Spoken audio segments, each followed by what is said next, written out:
प्रिय बच्चों, नमस्ते, सुप्रभातम। बच्चों, कक्षा 8 की धर्म शिक्षा की, नैतिक शिक्षा की, वेद पाठ की कक्षा में आपका स्वागत है। आज का पाठ बड़ा प्यारा है, आत्मबोध। आत्म मतलब स्वयं को, बोध मतलब जानना।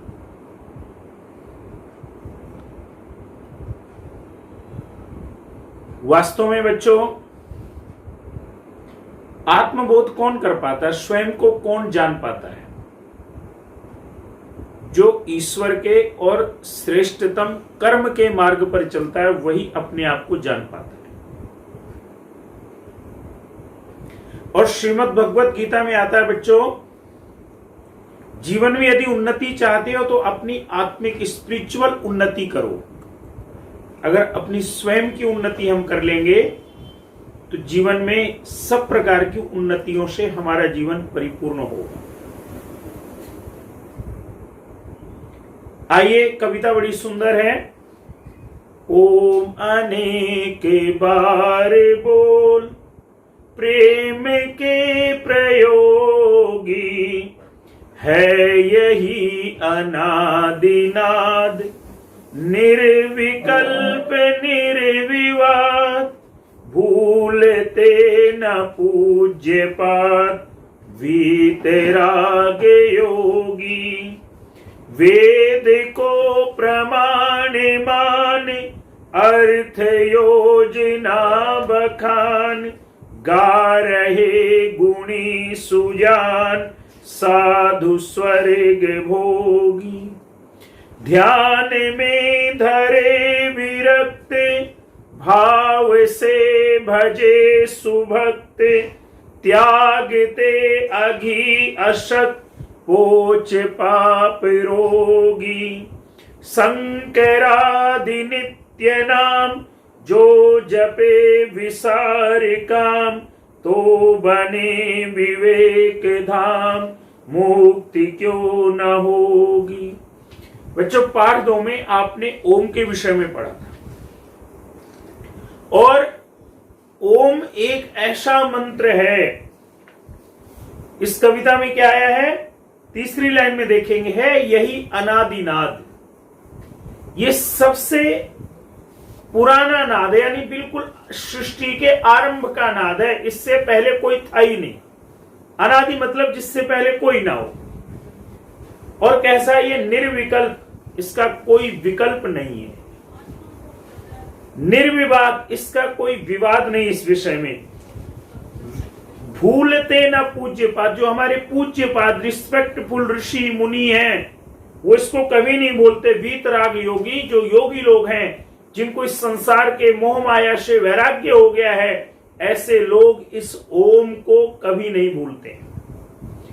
वेद को प्रमाण मान, वो वेद को प्रमाण मानते हैं। और वेद में आता है कि परमपिता परमात्मा का यदि कोई नाम है तो ओम है। वो वेद को प्रमाण मानते हैं। अर्थ योजना बखान, अर्थकारी योजना का बखान करते हैं।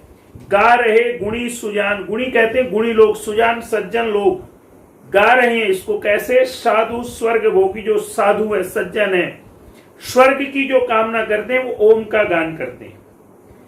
ध्यान में धरे विरक्त, विरक्त जिनको संसार की मोह माया से वैराग्य हो गया है, ऐसे लोग भी केवल ओम का ध्यान करते हैं। भाव से भजे सुभक्त, श्रेष्ठ भक्त जो है इसको बड़ी भावना से जपते हैं, बड़े समर्पण, बड़े श्रद्धा, बड़े अच्छे मन के साथ इसका जप करते हैं। त्याग, इसको ओम को छोड़ते कौन? त्यागते अघी, अघी कहते हैं पापी को, अशक्त जो शक्तिहीन है। पोच का वैसे अर्थ होता है बच्चों सड़ा हुआ, लेकिन कैसा? ऐसा व्यक्ति जिसका जीवन में कोई अर्थ नहीं है, मतलब एक निरर्थक व्यक्ति ही ओम के जप को छोड़ता है। पाप रोगी, पापी और रोगी लोग छोड़ते हैं। अगर हम मुक्ति चाहते हैं, अंत की 2 लाइन में बहुत सुंदर बात है, तो शंकर आदि नित्य नाम, शंकर आदि जितने भी ओम के अनेक नाम हैं, उनको क्या करें? विचार काम, सब कामों को छोड़ के उनका जप करें। और कैसा जप करें? जब विचार पूर्वक करें, चिंतन पूर्वक करें, मनन पूर्वक करें। ऐसे अनेक प्रभु के नामों का चिंतन जप करके हमें क्या होगा? ज्ञान प्राप्त होगा, विवेक प्राप्त होगा। तो बने विवेक धाम, मुक्ति क्यों ना होगी? तो ऐसे ज्ञान को प्राप्त करके हम मुक्त हो जाएंगे, क्योंकि कहा गया है बच्चों, रीते ज्ञानात मुक्ति, ज्ञान से ही हम इस संसार के बंधनों से मुक्त हो सकते हैं। तो आइए सबसे पहले आपको मैं अभ्यास कराऊंगा, अभ्यास करेंगे आप, और उसके बाद इसके शब्दार्थ करेंगे। सबसे पहला प्रश्न है, अनादिनाथ नाद कौन सा है जिसके बारे में विवाद नहीं? तो उत्तर लिख लेंगे,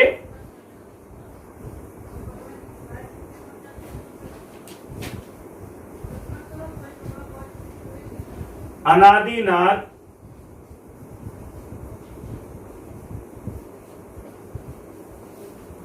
ओम है,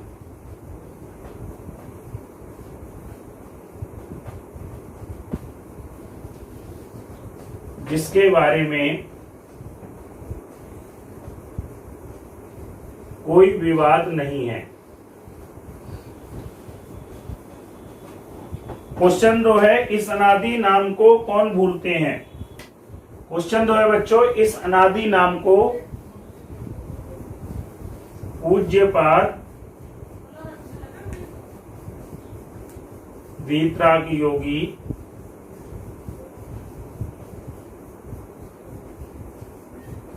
नहीं भूलते हैं। तीसरा है,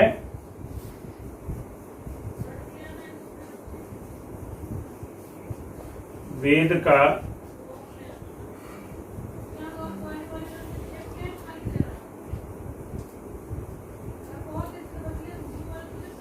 वेद को प्रमाण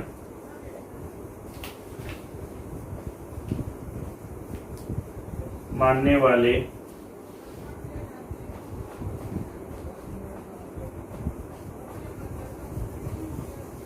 ओम का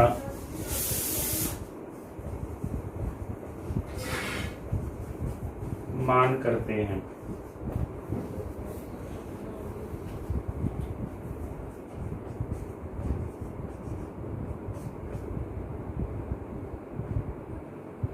ओम नाद का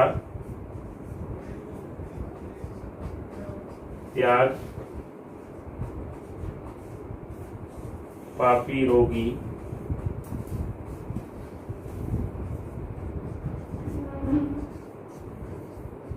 शक्तिहीन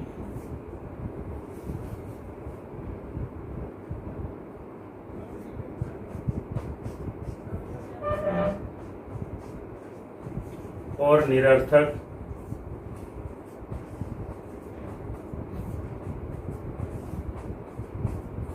जीवन जीने वाले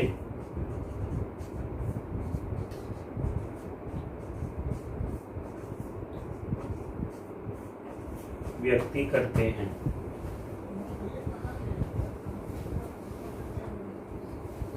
ये हो गया बेटे आपका क्वेश्चन 4।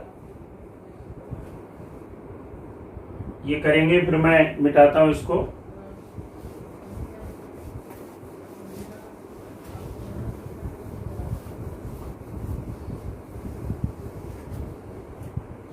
क्वेश्चन 5 करेंगे, मुक्ति पाने का साधन यहां क्या बताया है? तो उत्तर लिखेंगे,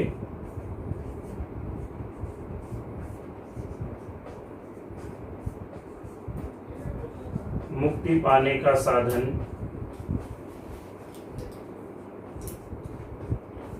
यहां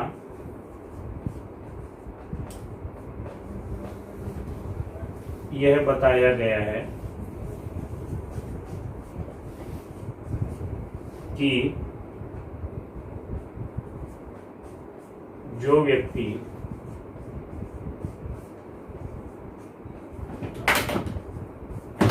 ईश्वर के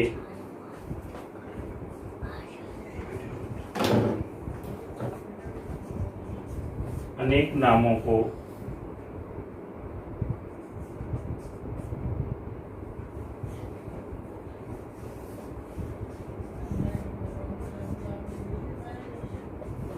मनन चिंतन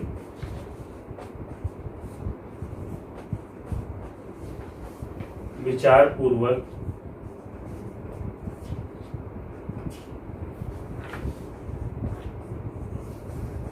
करता है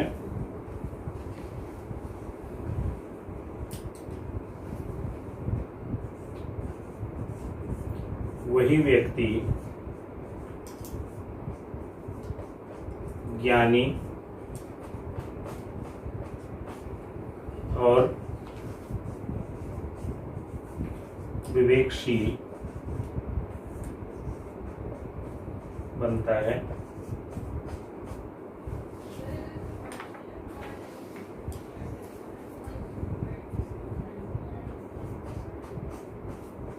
और शास्त्रों में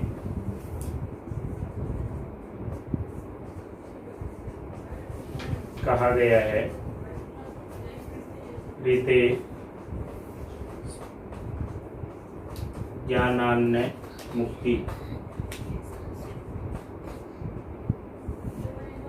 अर्थात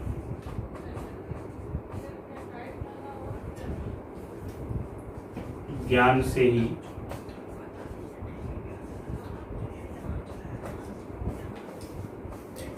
हम मुक्त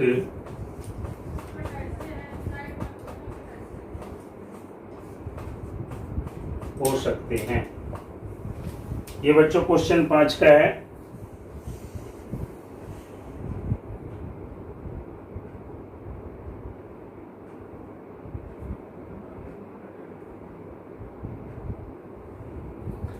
इसके बाद क्वेश्चन 6 आपको मैं कराता हूं।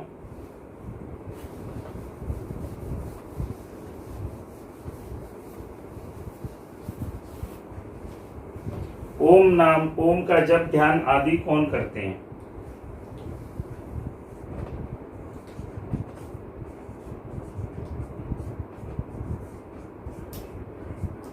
ओम का जप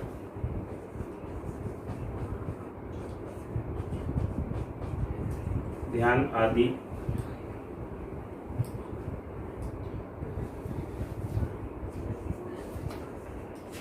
वेद को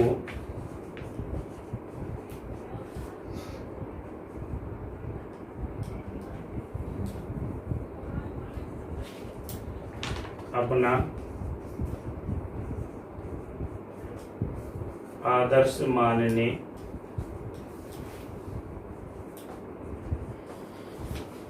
वाले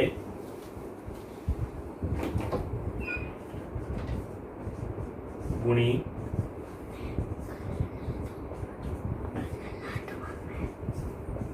सज्जन लोग करते हैं।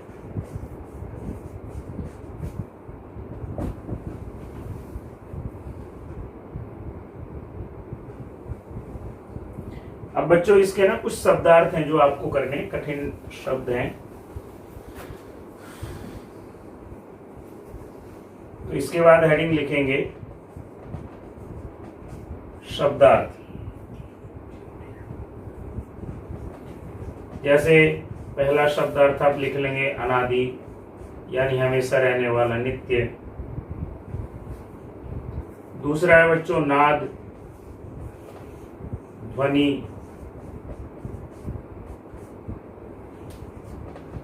तीसरा है निर्विकल्प,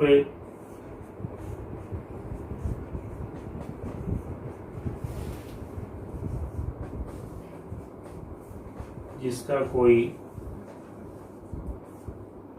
विकल्प नहीं हो।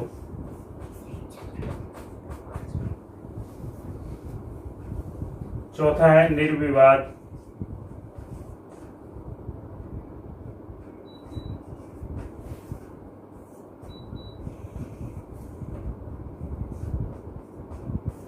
बिना विवाद के।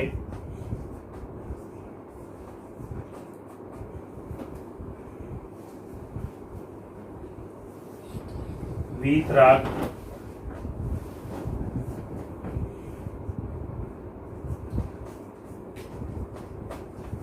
जो आसक्त ना हो।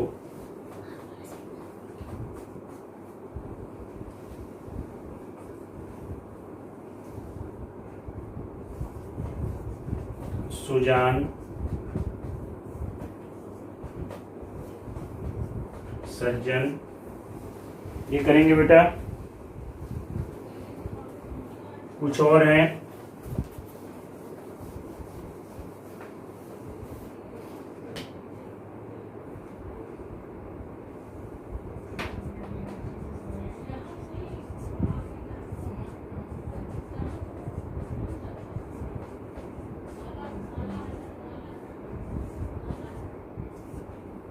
आसक्ति रहित,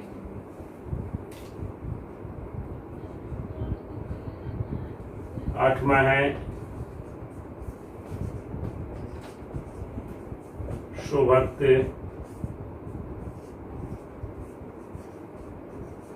श्रेष्ठ भक्त,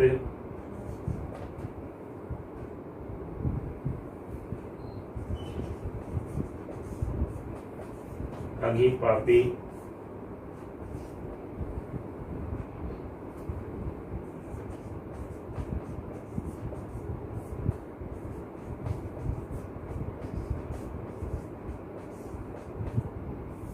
शक्तिहीन,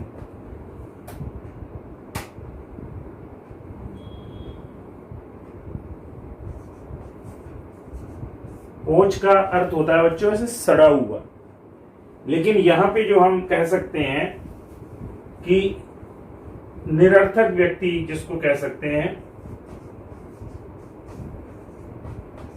अर्थहीन व्यक्ति मतलब जिसके जीवन में कोई मीनिंग ना हो, कोई उल्लास ना हो, किसी प्रकार का वो ना हो। पोच मतलब एक प्रकार से सड़ा हुआ जीवन जिसका होता है, ऐसा व्यक्ति तो ओम का जप नहीं करेगा, नहीं तो सब कोई ओम का जप करेंगे। तो ये बच्चों आपका ये हुआ, ये पार्ट 3 का मैंने शब्दार्थ कराया, हिंदी समझाया, क्वेश्चन आंसर कराए। इसको आप अपनी कॉपी में कीजिए। धन्यवाद।